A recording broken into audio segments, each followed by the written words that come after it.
Bitcoin je ravnokar poskrbel za en signal. En zelo slab signal. No, dajmo si v tem videu pogledati, o čemu se gre.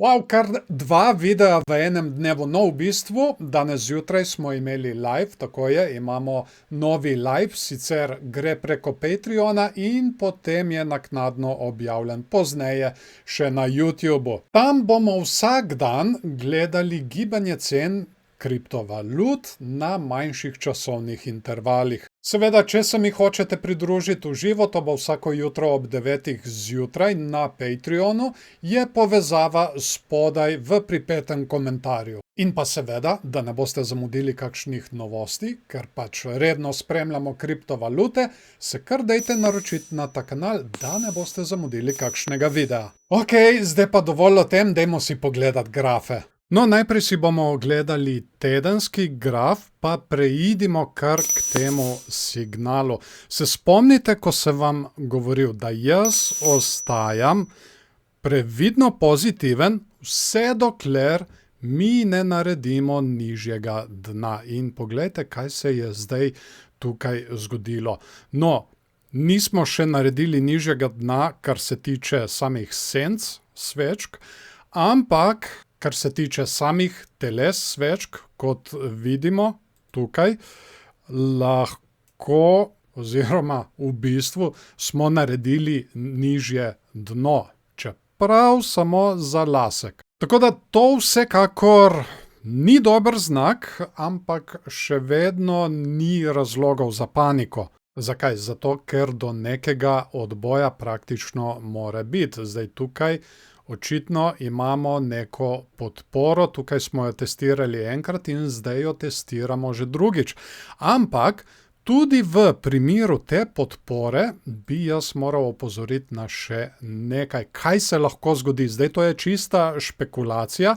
Recimo tukaj imamo eno ramo, glava, in smo prišli spet testirati in potem naredimo še ta drugo ramo in izgubimo tole podporo tukaj. Ampak, kot sem rekel, to je zdaj trenutno samo špekulacija. Zelo pomembna meja v tem primeru je tam nekje 105–106 tisoč dolarjev. Zdaj, ta drugi scenarij je pa, da kar direktno mi izgubimo tole mejo podpore in v tem primeru bi se mi lahko ustavili tukaj. To je tale široka meja, ki sega od 56 tisoč pa vse do 70 tisoč. Ampak zaenkrat vsaj mislim, da do tega ne bo prišlo. Zaenkrat se meni zdi bolj možen ta prvi scenarij, ki sem ga predstavil. Kaj pa vi mislite o tem? Kar komentirajte spodaj. Se vam zdi morda kripto čisto prešibek in da bomo izgubili tole podporo tukaj? No, kar komentirajte, pa razvijmo eno debato okoli tega in kaj bo zdaj treba spremljati tukaj na tedenskem časovnem intervalu, kot sem rekel, ta meja. Vse oči na tole mejo, če jo slučajno zdaj izgubimo, ali pa da le naredimo podporo in potem seveda tudi kakšen odboj. Dajmo si zdaj pogledati še dnevni časovni interval, tam se je tudi dogajalo nekaj zelo zanimivega. Namreč oblikovala naj bi se medvedja zastava in ogromno sem jaz videl tehničnih analiz, ki so risale tako. In sicer na začetku je res izgledalo kot medvedja zastava. Samo malo, da vam izrišem, to je tukaj tale zgornji in pa spodnja meja. Zdaj, s temi vzorci ni za se hecati.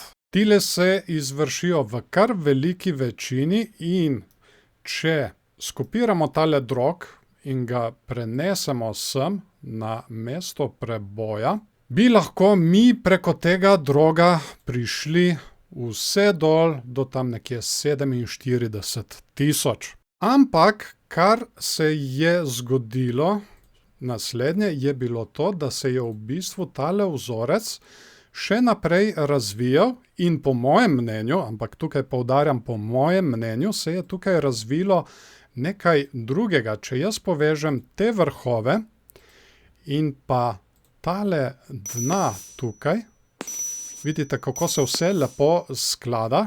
Tale dna, na primer, pri medvedji zastavi se je tole začetno dno kar izpustilo. No, to je naraščajoči, razširjajoči klin, ki je tudi, seveda, medvedji vzorec. Ampak tarča tega klina bi povzročila precej manjši padec kot pa medvedja zastava. Pa dajmo pogledati. Od najnižjega dna pa do najvišjega vrha potegnemo in prenesemo sem dol na mesto preboja. In lahko vidimo, cilj naj bi bil tam nekje na 73-74 tisoč, ampak lahko vidimo, da smo ga v bistvu že praktično dosegli. Zdaj, kako naprej? To bo treba tukaj v bistvu še malo počakati, da vidimo, kakšen signal nam bo dal trg. Tole tarčo smo praktično dosegli, ampak še vedno lahko gremo še nižje. Vsekakor pa bi morali v kratkem vsaj pričakovati kakšen odboj. Zdaj, kam nas bo popeljal tale odboj, je tudi vprašanje. Ta prva meja je seveda tukaj, ta spodnja meja tegale naraščajočega klina, ki je na tam nekje 86 tisoč. Tako da, ja, vsekakor zelo zanimiva situacija, kar se tiče kripta in Bitcoina nasploh. Tako da ne se pozabiti naročiti na kanal, da ne boste zamudili slučajno kakšnega videa. Naj se na tem mestu zahvalim še vsem patronom, ki s svojimi prispevki podpirajo tale kanal. Zdaj, če želiš tudi ti postati eden izmed njih, so povezave spodaj v opisu in pa pripetem komentarju. Kot sem že omenil, začeli smo z novim liveom vsak dan ob 9 zjutraj. In tam bomo tudi zavzeto spremljali kriptovalute na manjših časovnih intervalih in tam bom seveda tudi lahko prejemal predloge od vas. Poleg tega pa zdaj pripravljam tudi, da vse meje, ki jih bomo zarisali na grafu, na teh livih, da boste o vseh teh mejah obveščeni, ko pač cena njih doseže. In to preko mojega Discord kanala. Torej, v liveu bomo zarisali te meje in potem v Discordu bo avtomatsko obvestilo, čim bo tale meja dosežena kot podpora ali pa morda kot odporna meja. In pa seveda ne pozabite tudi obiskati moje spletne trgovine, tam je tudi že kar nekaj indikatorjev. Vsekakor se priporočam za kakšen všeček, če vam je bilo tole všeč, in pa seveda tudi komentirajte spodaj, kaj si mislite o tej tehnični analizi. Je res zares vsega konec. In pa, kot sem že povedal, ne se pozabiti naročiti, tukaj redno spremljamo kripto. In tako, zdaj pa vas še lepo pozdravljam in se vidimo v naslednjem videu.